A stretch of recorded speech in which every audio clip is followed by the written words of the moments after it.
I think we all now understand who the winner of this year's award, and it's no surprise to many that it's the first person. I got some stats today of the last person to win 3 in a row of the best and fairest at Port Adelaide Football Club.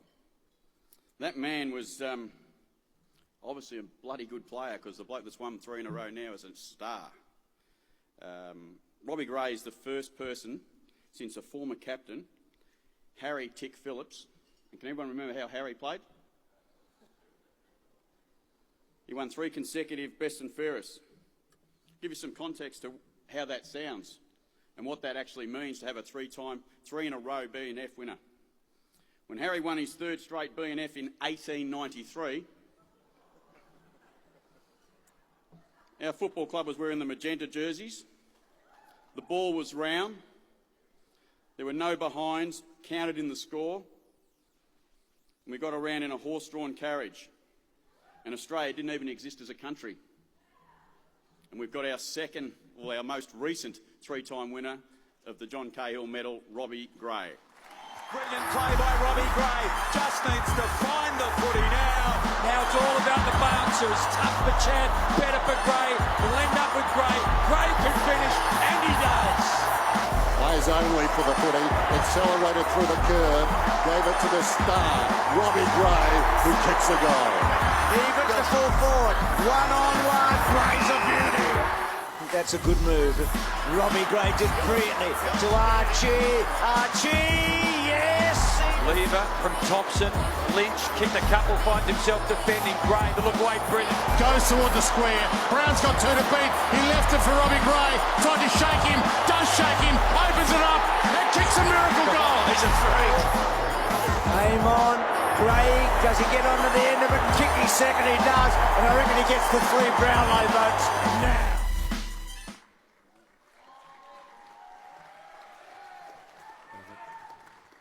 Congratulations, Rob.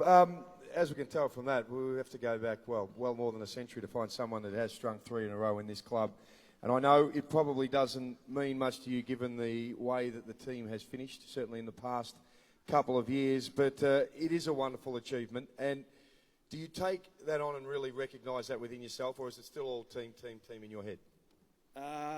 Yeah, it's a tremendous honour to be up here, but you play footy to get team success, and that's what we're all after at the footy club. So the last couple of years in particular have been pretty disappointing, but we're really excited about the future and got a lot of faith that we can get back where we belong. Well, I think Keith Thomas mentioned it a little earlier when you come up to get the life membership. Sometimes I think people forget that you actually had a knee reconstruction, because the way that you've bounced back from that has been quite enormous. Have you been surprised yourself of how well you have moved since that? It looks like that you've actually become back stronger and even faster at some point from that. Yeah, I suppose so. It was obviously a pretty big turning point in my career, probably. So I spent a year out of the game and learned a lot about myself. So I think with a lot of the guys that come into the club, Kenny, Burjo and all these sort of guys as well, really changed the way we sort of played and really helped me develop as a player as well. So that played a massive part in my turnaround in my career.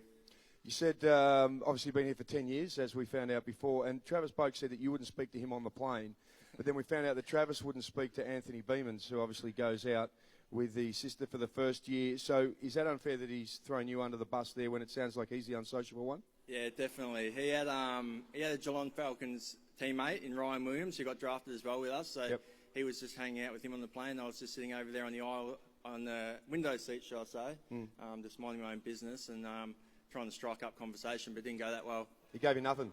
Not really. Has he come around a little bit more as a team man since then?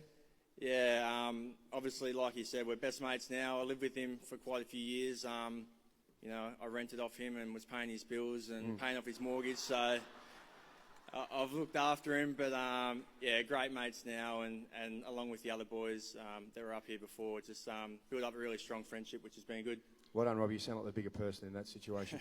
I've got to ask too, a lot of noise over there before from round tables 53, 54, 55. Is that the Gray clan all over from Melbourne? Yeah, table 55. Got my mum, auntie and uncle, our 2 aunties over, and and Jane Wines is on that table, so she's making plenty of noise, waving there. So, hello, Jane. Robbie, just one more before we go too. We don't have to worry about the season because that's gone. We're going to look forward. You're getting married to the lovely Annabelle, and a couple of the girls down there said there's something about some magnificent pear-shaped diamond. I don't even know what that means, but they showed me a picture, and it looks like that you've probably robbed the bank to pay for it. When is this all going to happen, and when do you seal the deal and get married? That's all happening early next year, so she's dropped a few hints along the way about the ring, so she was happy with it, so that's the main thing, and hopefully done all right. She seems happy with it, so that's all going well. Did you choose that yourself, or some input from Annabelle? Like I said, she dropped a lot of hints along the way, but I haven't had much to do with the wedding plans, but she's got it under control apparently. You're a very wise man. Robbie Gray, congratulations. Back to back to back. John Cahill medals. I'm sure there's some people you'd like to thank. Yeah, there's a few people I didn't mention before. When I first moved over a fair while ago, there was the host family that I moved in with, Mark and Tina Eames, and Bobby Carlisle, who also was living there at the time, and they sort of took me in because, to be honest, when I was coming over, I was pretty nervous and knew no one in South Australia. So, see you sitting over there. I'd like to thank you guys for making me feel welcome and really helping me settle in to South Australia. And also to Bobby Carlisle, I know you're hanging up the boots, mate.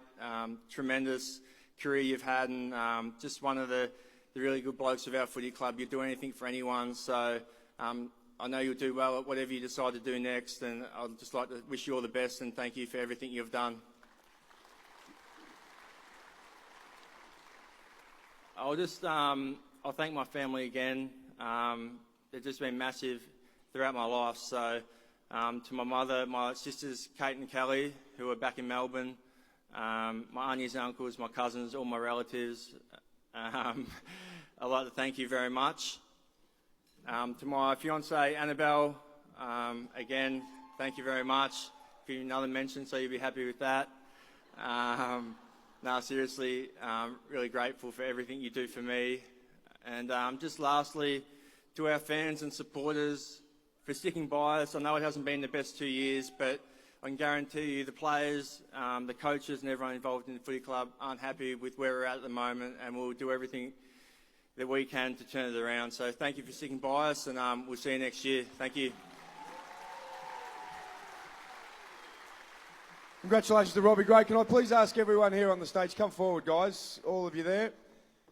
And we'd like to propose a toast on behalf of everyone at the Port Adelaide Football Club to our A.R. McLean medalist there. Congratulations to Kane Mitchell, and also to our back-to-back-to-back John Cahill medalist, Robbie Gray. To Kane and Robbie, congratulations.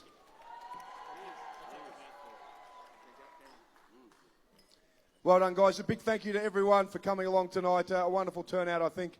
More than 1,200 people we heard from the start. It's been a tough year, obviously, for both teams within the club, but the support has been absolutely wonderful. Again, congratulations to all of our award winners. Have a wonderful summer. The boys will be back in training soon. We look forward to seeing you in action next year again. To all the members and supporters, thanks for your wonderful support.